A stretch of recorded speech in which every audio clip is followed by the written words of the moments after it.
I got to play the new Warzone early. And before I say anything else, you guys know I am not the one to sell out. I am not the one to shill out. I am the one that has ripped these developers apart nonstop for the past few years, especially after the horrendous launch of MW2 and Warzone 2. So keep that in mind as I say, we might be back. Now, in my previous video, I talked about the 10 worst changes, things that I am genuinely concerned about, that if they don't make the steps in the right direction, we will be screwed. Now, I had kind of that same sentiment after last year's Call of Duty Next, and we ended up with a pretty crappy year. But here's the difference. After Call of Duty Next last year, I was like, we just went in a totally different direction. We need to shift everything and head here and we'll be fine.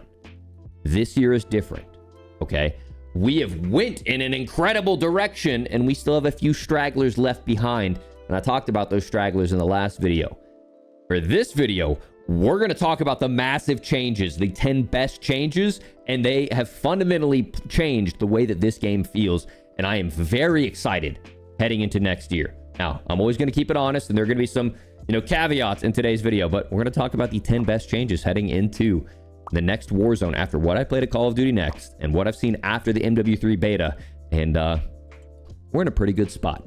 So heading into number one, let's talk about the most important thing. It's the map. Doesn't matter how the game feels. If the map is bad, it's going to suck. Well, the map is awesome. Okay, it gives Blackout vibes, but more importantly, it gives Verdansk vibes. And probably the coolest thing about it, if you guys noticed, typically on YouTuber videos, we'll have like LUTs or filters to make our game look more bright, like vibrant and bright. Even in Verdansk, to get that game that we kind of like remember, we're looking at YouTuber footage and we're looking at, color filters in game to raise the saturation.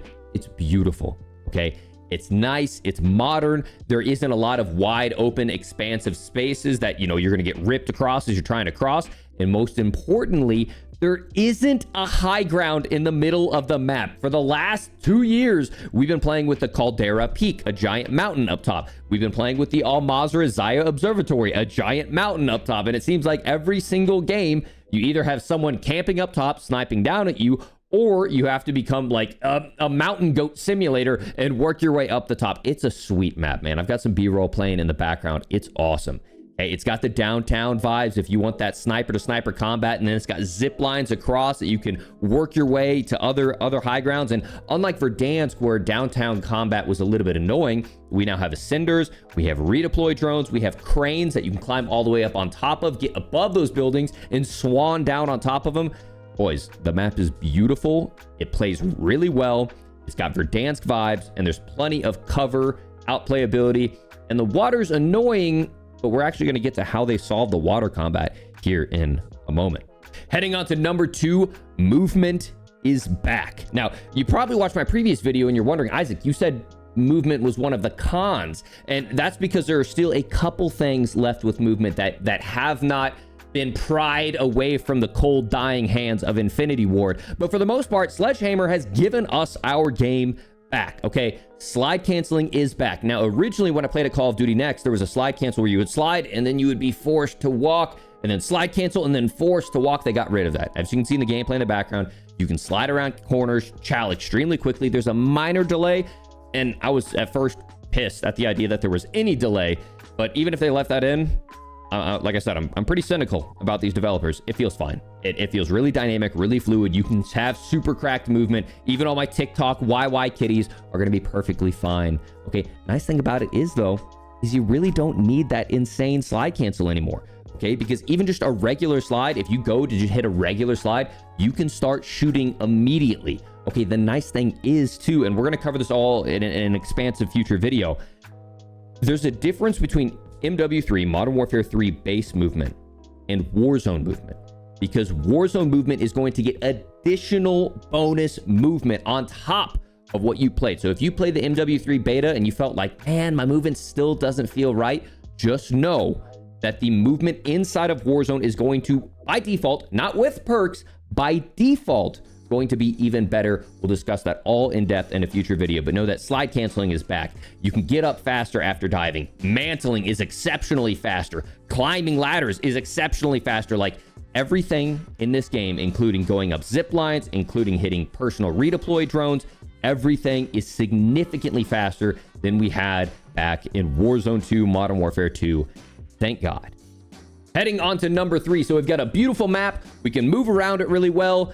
Is it fun to shoot my gun? Let's talk about the combat changes. First and foremost, visual recoil is significantly less. Okay, both on MW3 and Warzone, it plays so well. There is so much less visual smoke. If you guys remember, you go in the firing range, there'd be so much smoke coming off your muzzle and your gun would be like shaking all over your screen. It's like that's what it looked like as you were trying to shoot. Not anymore. Okay, as you can see, Exclusive Ace has done some incredible side-by-side videos that show that the visual shake of the gun is drastically reduced. There still is some issue with scope sway that I've talked about in my top 10 worst changes video, where there's still the red dot gets out of your sight and then the iron sights can sometimes cover themselves. I really hope they do something about that. But for the most part, the guns have significantly less visual recoil. It feels great to shoot them across the map. I haven't touched mouse and key at all in the last year, and I'll be playing a lot more mouse and key after seeing footage and playing on it on MW3. Let's talk about some other cool combat changes, okay? Obviously, slide canceling is a part of combat because that allows us to get our gun up quicker because we're not in a sprinting animation. When we slide cancel, we are sliding standing, which means we are in a standing animation, which means our ADS is faster and our sprint to fire is faster than if we are tack sprinting. We can now reload cancel, which is really nice. That's always been a huge frustration this year. We can fire immediately after sliding. So even if you slide, you don't have to slide cancel to start shooting. You can just slide and start shooting all the way through. It feels great. For Warzone, we're going to be able to be fully ADS while sliding, which is a really cool change that we haven't had before in previous Warzones. So when you slide, you can slide through a hallway, be ADS down that hallway, and go from doorway to doorway ADS while you're sliding. Some of the movement plays are going to be really nice because of that, because that's actually a feature that we did not have back in Warzone 1. You're also going to have increased strafe speeds with all of our guns improved from MW2. So whether it's your SMGs or whether it's your ARs, you're going to have faster aim down sight strafing speeds. We've also got a lot of changes over on the combat side. For example, the flash grenades now no longer full flash you if you're looking away from them. If you're looking towards them, it'll full flash. If you're looking away, it's kind of like Counter-Strike. It doesn't flash. So in my opinion, the core fundamentals, the map, the movement, and the combat all feel really good, but we are just getting started. Let's head over to number 4. Probably the most important question for a lot of you. I know it was for me. One-shot snipers are back. Now, people have been back and forth on this, whether or not they belong. At the end of the day, Call of Duty is an arcade shooter, okay? If we're talking about ranked and we're talking about tournaments, you can have a different discussion for competitive balance. But when I'm playing a pub, I want to shoot a sniper across the map, and if I hit a headshot, I want to see that guy drop. And that's exactly what's happening. One-shot snipers are back. We don't know to what extent. We only had a limited amount of guns that we could use in the Call of Duty Next gameplay, but the gun that they had us using felt super balanced. It was still a pretty fast ADS. The bullet velocity felt great. There wasn't a lot of bullet drop. When you shot it, it sounded like a cannon. And if you hit a headshot, they were going down. It only had a 5-round magazine, but obviously it wasn't a loadout weapon, so I'm sure you can customize that as well. I worry that we go too far in the other direction and we end up with hyper fast ADS where everyone's running around with a Kar 98 again. I think we can find the right balance, but right now I think Modern Warfare 2, Warzone 2 went too far on the other side, where explosive snipers don't feel very rewarding and fun to use. But we don't want to go full, this is a clip from FaZe Blue, multiplayer quick scope sniping everyone with a 25-round mag. That could be too far in the other direction. But at the end of the day, one-shot snipers are back. I think they've learned their lesson. And like I said, now that we have a ranked playlist, now we can have fun in pubs and really just diverge from which one is which.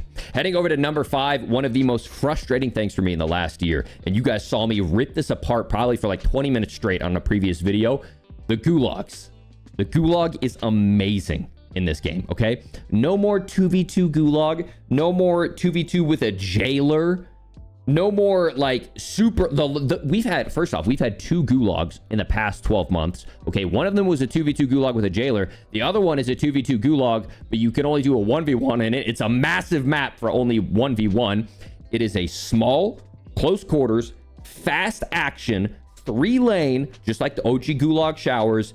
It's incredible, okay? And another little thing you probably didn't notice, you don't hear the footsteps of the people running around above you, which is just, I know that's like a basic thing to be praising, but it's a really nice touch, okay? The gulag is going to have 3 variants, okay? And this is kind of like a public event. More could come along.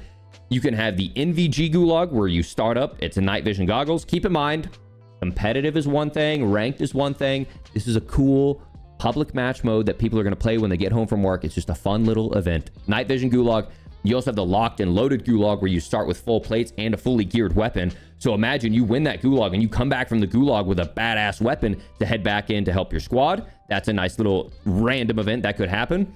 They also have the regular gulags, and they also have the cash drop gulag, which as you run around the gulag, you can pick up cash, which might be really nice for buying back your teammates if you're last alive. Finally, there is a different win condition, like a secondary win condition. Obviously, if you take out your opponent, you redeploy back. But there's also a zip that drops down in the middle of the map. And if you want to take that zip, you can fly all the way up, and that's your way out. Personally, I think it's a really dumb mechanic. I would rather have the capture the flag than that, but we'll get on to alternative solutions. My only thing is any decent player, if they are camping back spawn, can just look at that top zip line and shoot someone as they go up. Fortunately, the map is so small, I think you're going to find anyone anyways. I think every single one of these gulags is going to end with a gunfight because the map is so small. I don't think that'll be an issue for the gulag. On the whole, I am thrilled with what we have because we've had probably the worst gulag imaginable for the past year. Heading into number 6, speaking of the worst combat scenario imaginable, they finally fixed water combat. Okay, first and foremost, no matter what, when you hit the water, it doesn't matter if you have a sniper and an RPG or an AR and an SMG. When you hit the water, you will pull out a pistol. Just like all the operators walk around and they have a little side holster for a pistol, you now, no matter what, will have a pistol and a water. So that way it's not like it's the end zone and some guy comes back from a gulag or getting bought back and he guns you because you can't shoot your, full auto assault rifle, but he can shoot his pistol. No matter what, you're always at least going to have a pistol in the water, which I think is great. That also will actually carry over to if you are ledge hanging and you want to pull up a pistol, you can shoot a pistol there as well. And same thing, if you're climbing up a ladder, you can pull out a pistol there as well, which is nice. You're no longer only limited to what you are carrying as your primary and secondary. On top of that, the visibility is so much better. It seems like every piece of Al-Mazrah was like a toxic waste pit because you couldn't see more than 5 meters without everything just being foggy and hazy and you couldn't look through it. If you were underneath the water trying to find someone else under the water, you couldn't see anything. Or if you were above the water trying to shoot someone down below, it's like they just completely disappeared. No more of that, both from the attacker perspective where you're seeing someone in the water, you can see them bright and clear. And if you're in the water, you can see out of it and you can see other threats around you in the water. I think it's really nice. Ideally for me, we would go like full blackout. If you guys played blackout, you could shoot any gun in the water and you could swim fast in the water and you could see far in the water. But I think this is a really nice compromise if they want to make it to where you can only use a pistol in the water. The fact that you can now use a pistol guaranteed and not be caught out of luck is a great change. And I think they finally have, in my opinion, solved the water combat. Heading into number 7, this was a really controversial one for Warzone 2, but I think they finally found the middle ground. They have solved, in my opinion, the backpack problem. The backpack looting system was really annoying, man. I felt like I spent more time looking down and managing inventory than I did shooting my gun. That was really frustrating for someone who played Warzone 1, where we'd have floating loot and you just run over the floating loot and you would hear like ding, ding, ding, ding, ding, ding, pick everything up and then you just run along your ways. This game, it's like I'm trying to like drop extra ammo so that way I can pick up some plate. And I think they solved it. Okay, so here's what the backpack looks like. All the way off to the left, you can see that you have a gulag token, and right above it is where a redeploy token would be as well. You can see your cash, and then you can see your normal 5 slots. You can use those slots for plates, for carrying extra airstrikes. Maybe you want to hold on to some smokes if you need to make a cross, a claymore if you're posting up in a building. I think the backpack, while it can be annoying, allows for some flexibility in your play style. If you want to plan for posting up somewhere, or based off of the end zone, you might need something different, it allows for like more game IQ and more skill gap, which I'm all about. But where it was really annoying was the ammo. Well, now it's back to the Warzone 1 days where you pick up all ammo types no matter what. As you're running through the map and you're running over dead bodies, it will always pick up every ammo type. So if you were to just pick up a sniper off the ground, you're already going to have sniper ammo stored, as opposed to the current system where if you were to pick up a sniper on the ground, you would only have the sniper ammo in that magazine and then you would have to loot more sniper ammo. It's been a horrible system. Now we get to keep all ammo types ready to go. You still can, if you're planning on posting up for a long period of time, stow even more sniper ammo in your backpack, but that's a decision you have to make.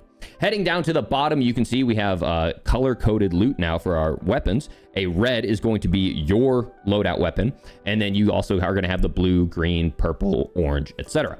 You can see we also have the base 3 plates that we'll hold. We have the lethals and the tacticals. We'll have the field upgrade that you can have. You can see the perks that you have, including what individual perks you currently have equipped. You have your kill streak, you have your self-revive, and then you have your gas mask. Now, I hate the gas mask animation, and that's covered in a previous video. I'm hoping to end up solving that, but that is a conversation for a different day. One little thing that I will mention about the backpack. I noticed in my gameplay, I don't know if it's for lethals, but definitely for tacticals, I noticed I had 2 smoke grenades in my hand, and I threw those down at my feet because I needed them, but I had more smoke grenades in my backpack. I didn't have to go dig through my backpack and manually equip them. They automatically went from my backpack into my hand, so I didn't have to mess around with looting, and I think that's a great quality of life change. Maybe not for lethals, because then people could just spam lethals at you, but at least for tacticals, it could be nice. Moving on to the 8th best thing about the new Warzone that I played, it is so much easier to find players. Now, there aren't enough players on the map, to be clear, okay? Right now, they've made the decision of only having 100 players on the map. It plays horrible, in my opinion, okay? It played horrible on Caldera, plays horrible in Al Mazrah, and even though this map is smaller and the circles close faster, I just felt like there was way too much dead time in between engagements, which, you know, might be nice as people try to learn the map, but honestly, I think 120 and then eventually 100, like they should start at 120 and then they should move to 150. Regardless, it is much easier to find players, okay? One, there's a lot more buy stations on the map, okay? Look at this clip of me looking at the Al Mazrah buy stations and remember how bad it used to be. Oh, let me just go up here to this buy station. Oh, wait. This buy station's gone. And so now my nearest buy station... There's not a buy... There's not even the parking garage. What? And this is what I was talking about earlier. There's one buy. Instead of a buy here, and a buy here. There's one buy in Hydroelectric. All of downtown, one buy.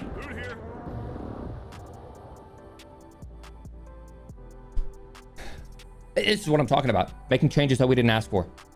Okay, and now compare that clip to this screenshot of downtown. You can see there are buy stations everywhere, which means more people are going to be buying back, so more people on the map, and that means more ability to buy UAVs. Okay, on top of that, it's so easy to get up onto high grounds and traverse across the map. We obviously have the personal redeploy drones that you can grab and fly up in the air. They have the map global redeploy drones where you can grab onto those and fly across the map, and you fly up those a lot faster than you used to, and you fly a lot farther than you used to. There are also cranes across the entire map. You can go up those cranes and use those to glide across anywhere on the map. There's always the standard ascenders as well, and with so much of the map being downtown, you can just rappel up a downtown building and then glide all the way across the map. There's also brought back some other cool things. One, the ghost perk. You have to be moving for ghost to be active. So no more sitting there camping in one spot and you can just stay hidden. You have to be moving in order for ghost to be active. So even if someone's camping a building, hopefully you can hear their footsteps. Audio, right? They also added back big game bounties. The bounty where if you take out that player, you get a large sum of money and an advanced UAV. Big game bounties are back, so they're allowing players to be aggressive, hunt down that player, and maybe they can see on the big game bounty advanced UAV, okay, I need to rotate towards this direction of the map to start hunting down some more kills. And finally, and probably most importantly, they have added back red dots on the minimap. So we don't have to rely on our ability to echolocate wherever the heck someone is based off of their gunshots. If they are shooting unsuppressed, you will see where they are in the minimap directionally, and you could also see whether or not they have an arrow above or an arrow below to figure out their elevation as well, which means red dots are back on the minimap. You're going to be hearing a lot more suppressed gun shooting. It's going to feel a lot more like Verdansk with that silenced AMAX or that silenced growl. It's just going to be a really cool feeling to have red dots back on the minimap. And moving over to the 9th best thing. This one's kind of a gimme, but everything we love stays, okay? Unlike when we went from Warzone 1 to Warzone 2, where we lost like all of our quality of life. We lost the drones. We lost the mobile buybacks. We lost like every quality of life feature we gained in Caldera. It all stays, okay? On top of that, we're going to get the things like sprinting while plating. We're going to get the things like 150 base health. They also nerfed fall damage. So that way, the fall damage, both stagger and the distance that we can fall, has also been nerfed. The one-shot snipers are coming back. Water combat has been fixed. The movement has been buffed significantly. Reload cancel is coming back. The visual recoil has been reduced.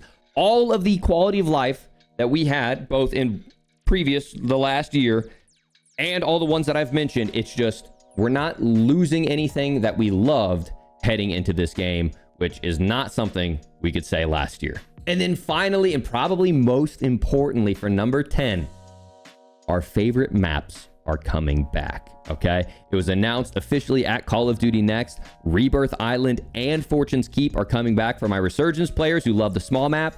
And I've heard through the rumor mill, this is not official, I'm not signed to an NDA or anything, I've heard Verdansk is coming back. And some people are saying it might be on like the anniversary, which would be like March 10th. So that would be like the 4-year anniversary, maybe March 10th, 2024. Imagine Verdansk coming back with all the improvements. They fix some of the terrain. They bring back downtown, maybe Nakatomi. They make it to where you can climb up ascenders. They have redeploy drones across the map. We have all these guns that we know and love. Lower visual recoil, movement back, and just like I said, boys, I am not the guy that sells out for these games. I'm not the guy that pulls any punches on these developers. But with Sledgehammer in charge, and while I give all the kudos in the world to Infinity Ward for the things they do right, I think their campaigns are the best. I think their gun design is the best. I think their in-game events are the best. This latest Halloween update was incredible. Like, I was shocked. IW crushes it on so many things, but dear God, they killed Warzone with their movement decisions, with their gun balance decisions. I'm not even going to go down that rabbit hole, okay? It's in the past, and fortunately, they're in the past. They're going to be taking more of a supplementary role these next couple of years. Sledgehammer, Raven are going to be in charge, and I think Infinity Ward's going to be working on their future projects. So we have Sledgehammer for the next year, and then we have Treyarch for the year after. So we are in good hands for the next couple of years. And yeah, I don't want to say it, but I think Warzone might be back. And at the end of the day, that's all we want, man. A lot of us just want the old game that we played. We want that nostalgia back. We want the feeling of the game that we fell in love with, both the movement, both the gunplay, and now a map that feels like it, and maybe eventually getting back Verdansk, because we know we're getting back Rebirth Island and Fortune's Keep. We just want that feeling back, and I legitimately feel like it was ripped away from us in the last year. But things are looking good. Things are looking good. Make sure to hang around for future videos, ladies and gentlemen. I have some serious updates about things. I'm going to explain exactly how some Warzone specific content works. I haven't seen anyone covering the sort of content that I've done through both research and in-game testing. So I've got a lot of value to provide outside of just the generic top 10 stuff. I'm really going to get down to the weeds, which is going to help you be the best player early on in Warzone. So make sure, if you haven't already, drop a like on this video if you learned something new, and subscribe for even more, so that way you can be on the cutting edge on Urzikstan. Hope you guys enjoyed this video. I'll catch you all in the next one. Peace.